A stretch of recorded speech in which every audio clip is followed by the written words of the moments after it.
So we've been in business for about 18 years. We specialise in residential and small commercial solar. We really focus on high-end. Probably what really separates us is our installer team. We're really deliberate about doing high-end installs, and obviously with that we just use high-end products.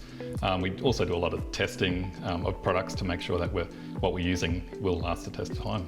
So at the moment we've actually got the Fronius Watt Pilot in a heat chamber. We do this with a lot of EV chargers where we heat it up to 36 degrees and then run it at a full charge, like the fastest charge we can do on a car, 22 kilowatts. And we see if that charger derates. A lot of other brands derate really quickly.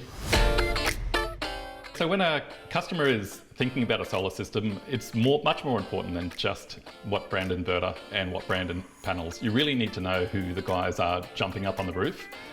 You need to know that they're a well-trained, seasoned electrician and the components that they're using to put it all together. And a big part of that is just looking into the company that's installing it. Companies that have popped up recently are not going to have that level of training for their sparkies and that level of support and that diligence of every single nut and bolt and screw and cable tie, making sure that's going to also last the test of time, not just the inverter.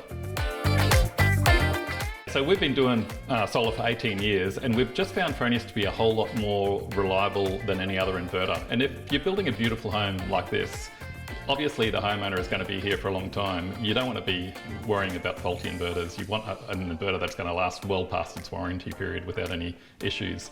Another thing that quite often customers are looking for is cybersecurity. Fronius being the last remaining European inverter, it's really high on the level of cybersecurity compared to every other inverter on the market. The brief for this particular home is just to make the customer sustainable, and basically not have to have an electricity bill to worry about going forwards. So we put a 12 kilowatt solar inverter on there with 17 kilowatts of solar panels, so we oversized the panels compared to the solar inverter. And then we put a big 22 kilowatt hour battery stack, so that's easy enough battery to last even a large home through most nights.